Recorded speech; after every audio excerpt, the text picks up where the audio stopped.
লাগছে। আমি পনিরটা কেটে নিই। এখানে আমার 200 গ্রাম পনির আছে। আমি পনিরটাকে প্রথমে গ্রেটারের সাহায্যে গ্রেট করে নেব। আপনারা যদি মনে হয় এটা হাতের সাহায্যে ম্যাশ করে নিতে পারেন।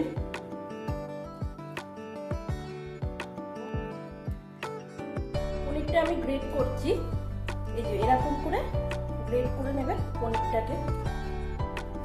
আমার পনিরটি গ্রেট হয়ে গেছে। পনিরগুলো 200 গ্রাম পনির, দেখুন আমার এতটা হয়েছে।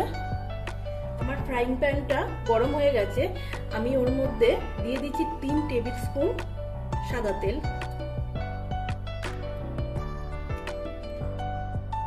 তেল গরম হয়ে গেছে। আমি তেলের মধ্যে দিয়ে দিচ্ছি 2টো মিডিয়াম সাইজের পেঁয়াজ।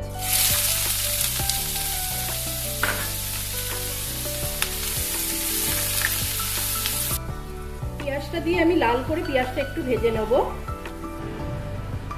পেঁয়াজটা আমার ভাজা ভাজা একটু হয়ে গেছে।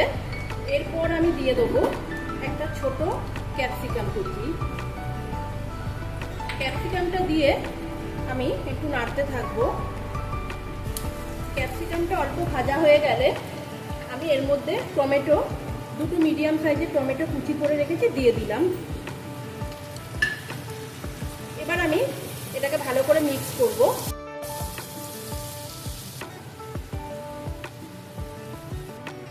টমেটোটা হালকা ভাজা হয়ে গেলে এর মধ্যে আমি ছোট চামচের 1 চামচ আদা বাটা, ছোট চামচের 1 চামচ রসুন বাটা দিয়ে দেবো। দিয়ে এর সাথে আবার একটু নাড়তে থাকবো। এরপর আমি এর মধ্যে দিয়ে দেবো ছোট চামচের 1 চামচ হলুদ গুঁড়ো,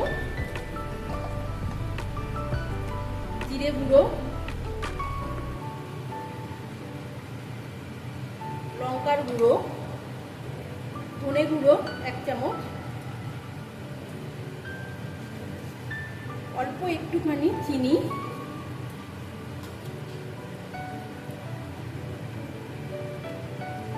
ছোট চামচের 1 চামচ নুন, একটা কাঁচা লঙ্কা দিয়ে দিলাম। এবারে আমি মশলাটাকে একটু নাড়তে থাকবো। মশলাটা কিছুক্ষণ ধরে কষতে থাকবো। এবার আমি একটু সামান্য জল অ্যাড করছি এর সাথে, দিয়ে আবারও আমি মশলাটা কষবো।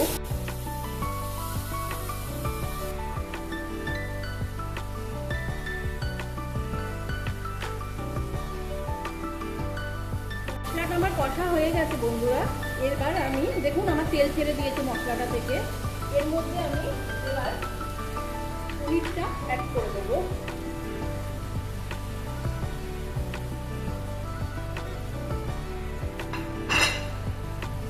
পনিরটা অ্যাড করে মশলাটার সাথে আমি ভালো করে মিশিয়ে নেব।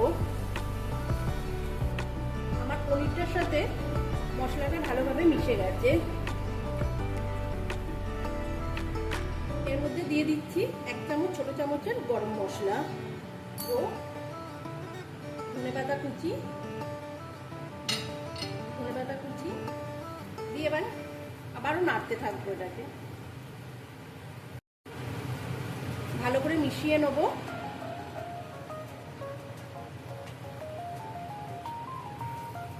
আমার পনিরটা ভালো মোটামুটি হয়েই গেছে বলতে পারেন।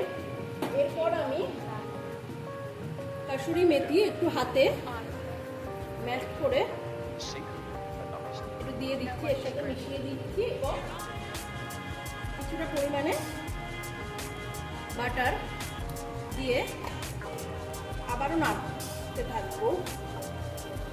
নাড়া হয়ে গেলে আমার রেসিপিটা হয়ে গেছে। আমি গ্যাসের ফ্লেমটাকে অফ করে দিচ্ছি। আমার রান্নাটা হয়ে গেছে বন্ধুরা। আমার রান্নার টেক্সচারটা দেখে কেমন লাগছে কমেন্ট করে জানাবেন।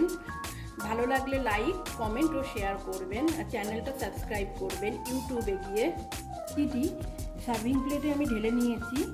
রান্নাটা কেমন হয়েছে বলবেন। আর এই রান্নাটা রুটি, পরোটা, নান, লাচ্চা এইগুলোর সাথে খুব ভালো যায়। আপনারা করবেন, রান্নাটা করে কিন্তু আমাকে অতি অবশ্যই জানাবেন।